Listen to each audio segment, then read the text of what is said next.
पौधों में जनन अपने वंश अथवा प्रजाति को बनाए रखने के लिए पादप और जंतुओं के लिए जनन आवश्यक है। कक्षा 6 के अध्याय 9 में आपने पढ़ा था कि सभी जीव अपने समान जीवों को जनन करते हैं। माता पिता से संतानित का जन्म जनन कहलाता है। लेकिन पादप कैसे जनन करते हैं? पादपों में जनन विभिन्न विधियों द्वारा होता है, जिनके बारे में हम इस अध्याय में पढ़ेंगे। जनन की विधियां कक्षा 6 में आपने पुष्पीय पादप के विभिन्न भागों के बारे में पढ़ा था। पादप के विभिन्न भागों के नाम बताइए और प्रत्येक के प्रकार्य के बारे में लिखिए। अधिकांश पादपों में मूल, तना और पत्तियां होती हैं। ये पादप के कायिकी अंग कहलाते हैं। वृद्धि की निश्चित अवधि के बाद अधिकांशतः पादपों में पुष्प निकलते हैं। आपने बसंत ऋतु में आम के वृक्षों को पुष्पित होते देखा होगा। यदि पुष्प बाद में आम के उन रसीले फलों को निर्मित करते हैं जिनका आनंद हम गर्मियों में उठाते हैं। हम फलों को खाते हैं और सामान्यतः बीजों को फेंक देते हैं। बीज अंकुरित होकर नया पादप बनाते हैं। यदि ऐसा है तो पादप में पुष्पों की क्या भूमिका है? पुष्प पादप में जनन का कार्य करते हैं। वास्तव में पुष्प पादप के जनन अंग होते हैं। किसी पुष्प में केवल नर जनन अंग अथवा मादा जनन अंग या फिर दोनों ही जनन अंग हो सकते हैं।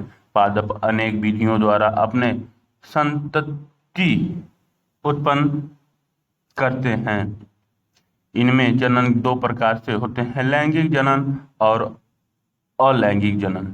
अलैंगिक जनन में पादप बिना बीजों के ही नए पौधों को उत्पन्न कर सकते हैं, जबकि लैंगिक जनन में नए पादपों बीजों से प्राप्त होते हैं। लैंगिक जनन अलैंगिक जनन जनन में नए पादप बीजों अथवा बीजाणुओं के उपयोग के बिना ही उगाए जाते हैं।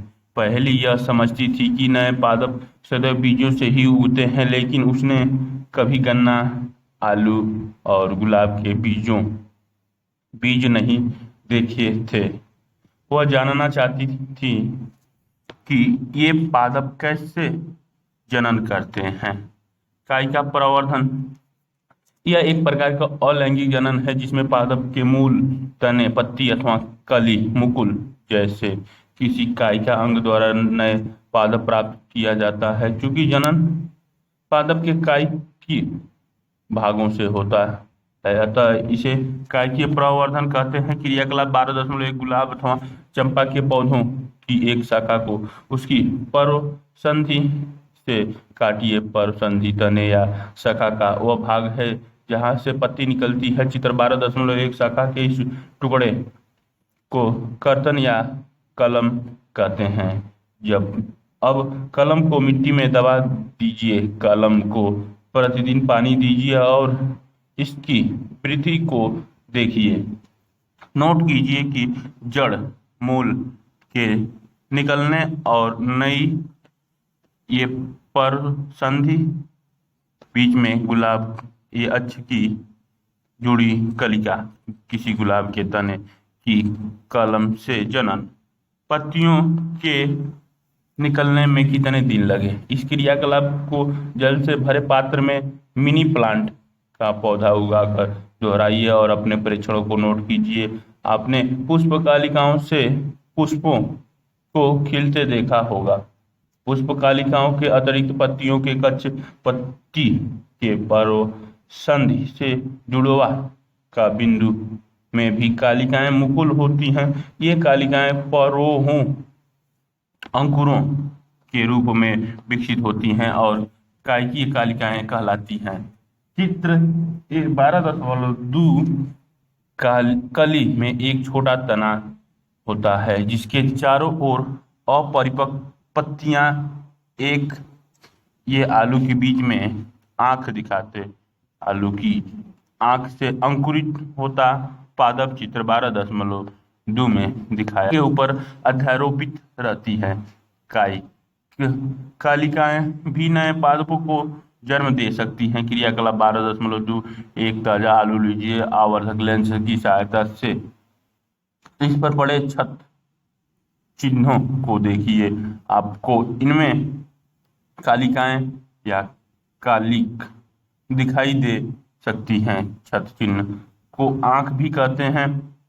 आलू के कुछ टुकड़े काटिए जिनमें से प्रत्येक में एक आंख अवश्य हो और उन्हें मिट्टी में दबा दीजिए। उस स्थान पर कुछ दिनों तक पानी डालते रहिए जहां आपने आलू के टुकड़ों को मिट्टी में दबाया था। कुछ दिन बाद आलू के टुकड़ों को खोदकर निकाल लीजिए। आप क्या देखते हैं, इसी प्रकार आप अदरक अथवा हल्दी भी उगा सकते हैं। चित्र 12.3 में दिखाया गया है। ये अदरक की एक टुकड़ा जिसमें से नए पादप अंकुरित हो रहे हैं।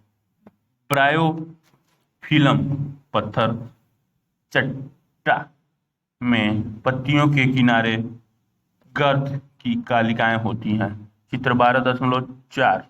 यदि आप इस पादप की पत्ती आर्द्र मृदा पर गिर जाए तो प्रत्येक कालिका मुकुल नए पादप को जन्म दे सकती है। कुछ पादपों की जड़ें मूल भी नए पादपों को जन्म दे सकती हैं। उदाहरण के लिए शकरकंद और डालियां यानी डहेलियां ये ब्रायोफिलियम की पत्तियां जिसमें किनारे पर कालिकाएं होती हैं नए पादप उत्पन्न कर सकती हैं। कैक्टस जैसे पादप के वे भाग जो मुख्य पादप से अलग या विलग्न हो जाते हैं नए पादपों को जन्म देते हैं। प्रत्येक विलग्न भाग नए पादप के रूप में वृद्धि कर सकता है। बुझो जानना चाहता है कि क्या कायिक प्रवर्धन का कोई लाभ है। कायिक प्रवर्धन द्वारा पादप कम समय में उगाए जा सकते हैं। बीजों से उगाए जाने वाले पादप की अपेक्षा कायिक प्रवर्धन द्वारा उत्पन्न पादपों में पुष्प और फल कम अवधि में ही हो जाते हैं। नए जनक पादप की यथार्थ प्रतिलिपि होते हैं क्योंकि वे एक ही जनक द्वारा उत्पन्न होते हैं। इस अध्याय में आगे आप पढ़ेंगे कि इसके विपरीत लैंगिक जनन द्वारा उत्पन्न होने वाले पादप में माता पिता जनक दोनों के गुण होते हैं।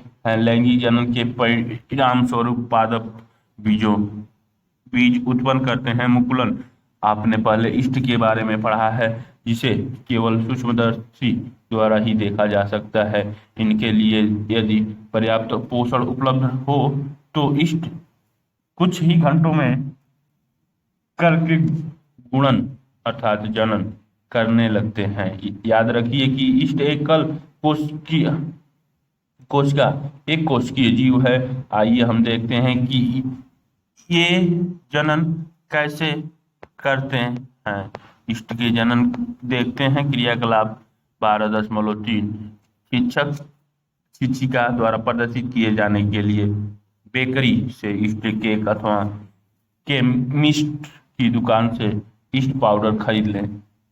चुटकी भर ईस्ट लेकर इसे किसी ऐसे पात्र में रखें जिसमें कुछ जल हो। इसमें 1 चम्मच शक्कर डालकर उसे जल में घोल लें। अब उस पात्र को किसी कमरे के गर्म भाग में रख 1 घंटे के पश्चात इसे द्रव की एक बूंद कांच की स्लाइड पट्टी पर रखकर सूक्ष्मदर्शी से देखें। आपको क्या दिखाई देता है? आप नई ईस्ट कोशिकाएं तो 5 ईस्ट कोशिका विकसित होता मुकुलन नवीन मुकुलन श्रृंखला ईस्ट में मुकुलन द्वारा जनन ईस्ट में कोशिका से बाहर निकलने वाला छोटे बल्ब जैसे प्रवर्धक मुकुलन या कली कहलाता है। मुकुलन क्रमशः वृद्धि करता है और जनक कोशिका से विलग होकर नई ईस्ट कोशिका बनाता है। नई ईस्ट कोशिका विकसित होकर परिपक्व हो जाती है और फिर भी नई ईस्ट कोशिकाएं बनती हैं।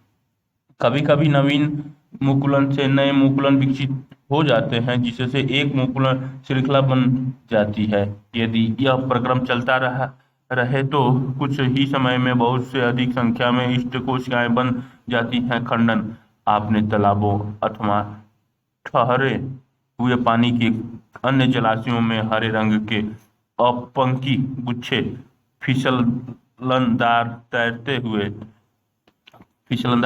हुए स्पाइरोगाइरा एक शैवाल में खंडन देखे होंगे। ये शैवाल हैं चित्र 12.6 में।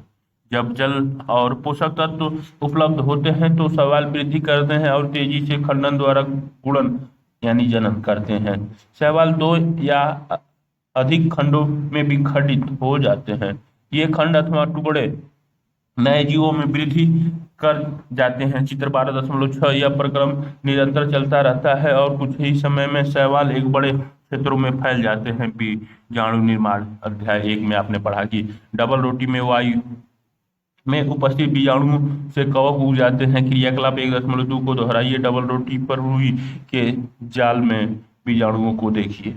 जब बीजाणु निर्मुक्त होते हैं तो ये वायु में तैरते रहते हैं। चूंकि ये बहुत हल्के होते हैं इसीलिए ये लंबी दूरी तक जा सकते हैं। चित्र 12.7 बीजाणु और लैंगिक जनन ही करते हैं। प्रत्येक बीजाणु उच्च ताप और निम्न आर्द्रता जैसी प्रतिकूल परिस्थितियों बीजाणु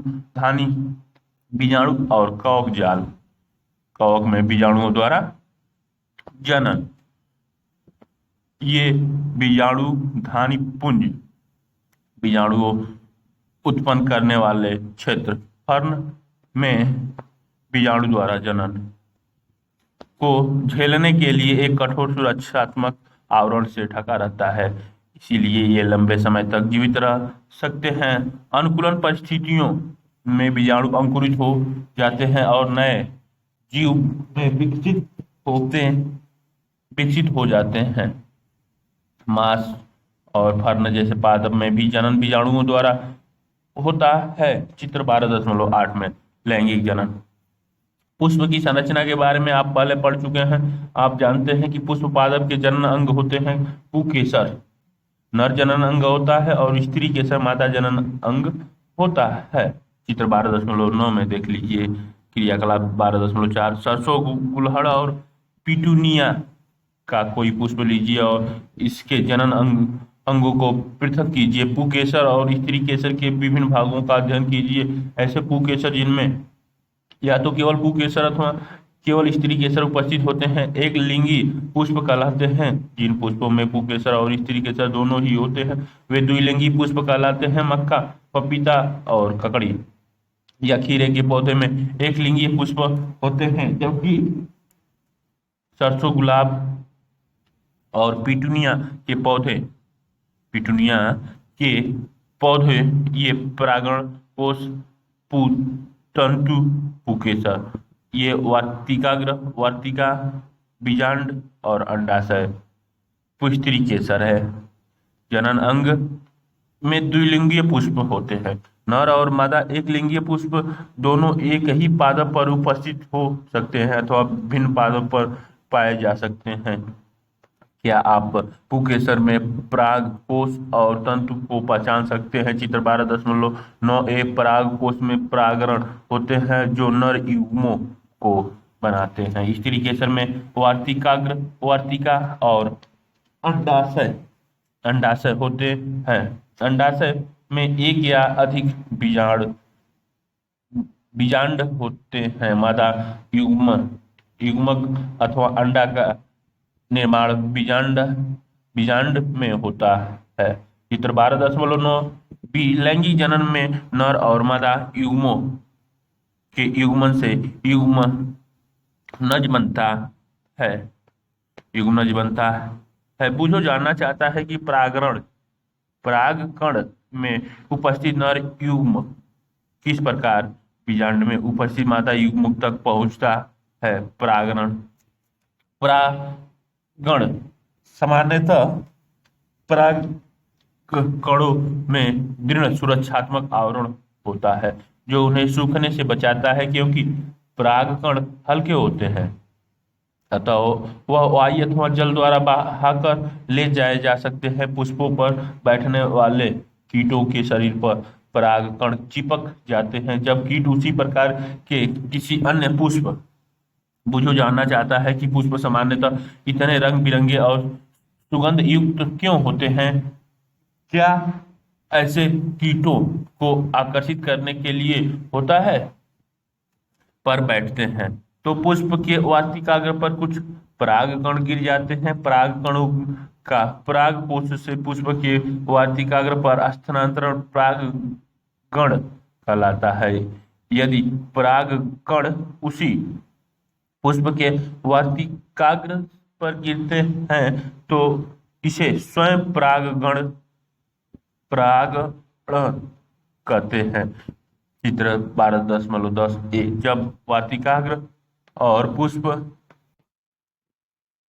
वार्तिकाग्र परागकण परागकोश वार्तिकाग्र, ए वाले में स्वपरागण, बी वाले में पर परागण।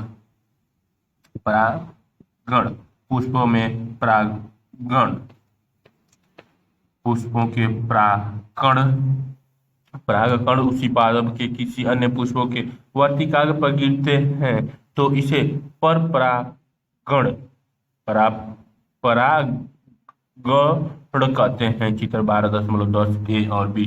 निषेचन नर तथा मादा युग्मों के युग्मन संयोग द्वारा बनी कोशिका युग्मनज कहलाती है। युग्मनज बनाने के लिए नर और मादा युग्मों के युग्मन का प्रक्रम निषेचन कहलाता है। चित्र 12.10 युग्मनज भ्रूण में विकसित होता है, अंकुरित होता परागकण पराग नलिका युग्मनज निर्माण अंड कोशिका, ये अंडाशय से निषेचन बाद युग्मजन का निर्माण, फलों और बीजों का विकास। निषेचन के पश्चात अंडाशय फल में विकसित हो जाता है। जब पुष्प के अन्य भाग मुरझाकर गिर जाते हैं, परिपक्व हो जाने पर अंडाशय फल के रूप में विकसित हो जाता है। बीजांड से बीज विकसित होते हैं। बीजों में एक भ्रूण होता है जो सुरक्षात्मक बीज आवरण के अंदर रहता है। कुछ फल गूदेदार और रसीले होते हैं जैसे आम, सेब और संतरा। कुछ फल कठोर होते हैं जैसे बादाम और अखरोट आदि। चित्र 12.10 और बी में दिखाए गए। ये सेब का एक भाग बादाम बीज प्रकीर्णन प्राकृतिक में एक ही प्रकार के विभिन्न पादप स्थानों पर उगे हुए पाए जाते हैं। ऐसे बीजों के विभिन्न स्थानों पर प्रकीर्णन की एक कारण होता है। कभी कभी किसी वन अथवा खेत या फिर उद्यान में चहलकदमी करते समय आपको अपने वस्त्रों पर फलों के बीज चिपके दिखाई दिए होंगे। क्या आपने कभी यह जानने का प्रयास किया है कि ये बीज आपके वस्त्र पर कैसे चिपक जाते हैं? कल्पना कीजिए कि किसी पादप के सभी बीजों एक ही स्थान पर गिरकर वही उग आए। आपके विचार में इस स्थिति में क्या होगा? पादप के नवोदितों नए उगे पौधे के बीज धूप, जल, खनिजों और स्थान के लिए गंभीर स्पर्धा होगी। संभवतः उनमें से कोई भी स्वस्थ पादप के रूप में विकसित नहीं होगा।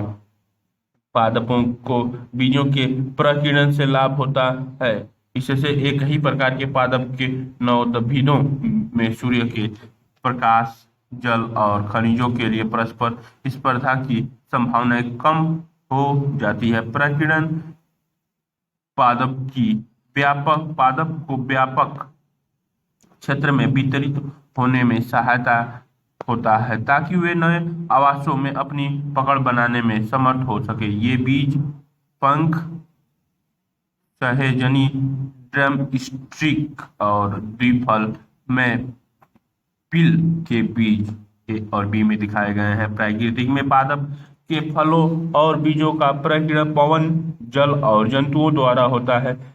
सहीजन, ड्रमस्टिक तथा द्विफल में फिल जैसे पादपों के पंख युक्त बीज चित्र 12.13 ए और बी घासों के हल्के बीज अथवा आंख मदार के रोमयुक्त बीज और सूरजमुखी के रोमयुक्त फल पवन के साथ उड़कर सुदूर स्थानों तक चले जाते हैं। चित्र 12.14 ए और बी कुछ बीजों जल द्वारा प्रकीर्णित होते हैं।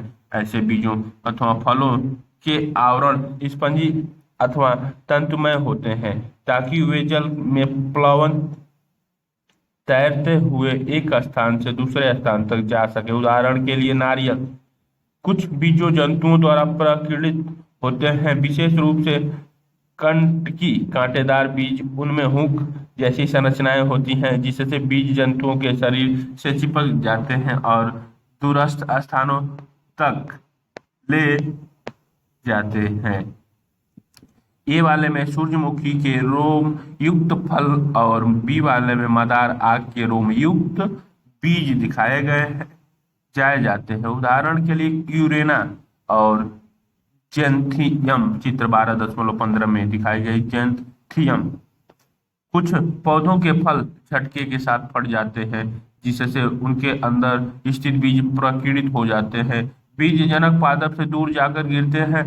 एरंड और बाल्सम के पादप में ऐसे ही होता है।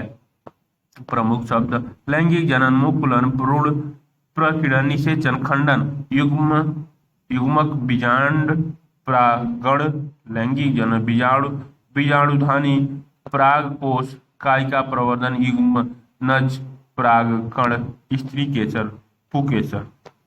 क्या आपने सीखा? सभी जीव अपने किस्म को बनाए रखने के लिए जनन या गुणन करते हैं। पादप में जनन दो प्रकार से होता है, लैंगिक और अलैंगिक। लैंगिक जनन की कुछ विधियां खंडन, मुकुलन, बीजाणु निर्माण और कायिका प्रवर्धन है। लैंगिक जनन में नर और मादा युग्मों का युग्मन होता है। कायिका प्रवर्धन में पत्तियों, तना और मूल जैसे कायिकी भागों से नए पादप उगाए जाते हैं।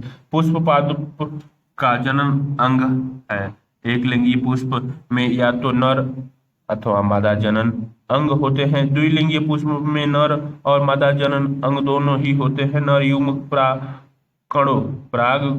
कणों के अंदर और मादा युग्म बीजांड में पाए जाते हैं। किसी पुष्प के पराग कोश से उसी पुष्प अथवा किसी अन्य पुष्प के वार्तिकाग्र तक पराग कणों के स्थानांतरण का प्रक्रम परागण कहलाता है।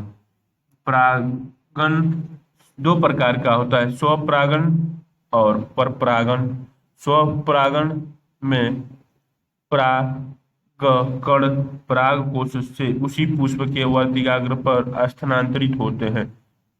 पर परागकण में परागकण एक पुष्प के परागकोश से उसी प्रकार के दूसरे पुष्प के वर्तिकाग्र पर स्थानांतरित होते हैं। परागण पवन, जल और कीटों के द्वारा हो सकता है। नर और मादा युग्मों का युग्मन निषेचन कहलाता है। निषेचित अंड युग्मनज कहलाता है। युग्मनज का विकास भ्रूण में होता है। फल एक परिपक्व अंडाशय है जबकि बीजांड बीज में विकसित होता है। बीज में विकासशील भ्रूण होता है। बीजों का प्रकीर्णन पवन, जल अथवा जंतुओं के द्वारा होता है। बीज प्रकीर्णन एक ही स्थान पर पादप की अधिक संख्या की वृद्धि को रोकने, सूर्य के प्रकाश, जल और खनिजों के लिए स्पर्धा को कम करने और नए आवासों के अधिग्रहण में सहायक होता है। क्वेश्चन आंसर अभ्यास प्रश्न और नीचे एक विस्तारित अधिगमन क्रियाकलाप और परियोजना कार्य दिया है। विभिन्न प्रकार के कैक्टसों के टुकड़ों की सहायता से अपने निजी कैक्टस संग्रह बनाइए। आप विभिन्न किस्मों के कैक्टसों को किसी चापटे पात्र के साथ साथ अथवा पृथक पात्रों में उगा सकते हैं। बाजार में जितने प्रकार के स्थानीय फल उपलब्ध हो उन्हें एकत्र कीजिए। यदि विविध किस्म के फल उपलब्ध न हो तो आप टमाटर, खीरा, ककड़ी आदि ले लीजिए। ये भी फल है, लेकिन हम इनका उपयोग सब्जी के रूप में करते हैं। विभिन्न फलों के चित्र बनाइए। प्रत्येक किस्म के एक फल को काटकर उसके अंदर के बीजों को देखिए। फलों और उनके बीजों के विशेष लक्षण गुण जानने का प्रयास कीजिए। जानकारी पुस्तकालय से भी प्राप्त की जा सकती है। यदि संभव हो तो आप वेबसाइट के बारे में जानकारी एकत्र कर लीजिए। www.sapm spam planet science com x UK या FUF साइंस फ्रूट्स या पर्सनल PDF। 10 किस्म के फलदार पादपों या वृक्षों के नाम लिखिए। याद याद रखिए कि उनके फलों का उपयोग सब्जी के रूप में किया जाता हो। अपने अध्यापक, माता पिता और सुविधा हो तो किसी फल उत्पादक किसान अथवा कृषि विशेषज्ञ से यह जानकारी प्राप्त कीजिए। आपकी सूची में सम्मिलित पादपों के बीज की प्रकीर्णन किस प्रकार होता है, प्राप्त जानकारी को सारणी में व्यवस्थित कर लीजिए। क्रमांक संख्या डाल लीजिए। फलदार पादपों के नाम डाल लीजिए। कारक जिसके द्वारा बीजों में प्रकीर्णन होता है, बीज अथवा उसका भाग जो प्रकीर्णन में सहायता होता है। मान लीजिए कि किसी संवर्धन कल्चर डिश में कोई ऐसे जीव है जो प्रत्येक घंटे में बाद लैंगिक जनन के प्रक्रम द्वारा अपनी संख्या दोगुनी कर लेता है। यदि प्रारंभ में संवर्धन यानी कल्चर डिश में उस जीव का केवल एक सदस्य हो तो 10 घंटे बाद डिश में उस प्रकार के जीवों के सदस्यों की संख्या कितनी होगी। यदि किसी एक जनक से उत्पन्न होने वाले जीवों की ऐसी कॉलोनी या समूह क्लोन कहलाता है।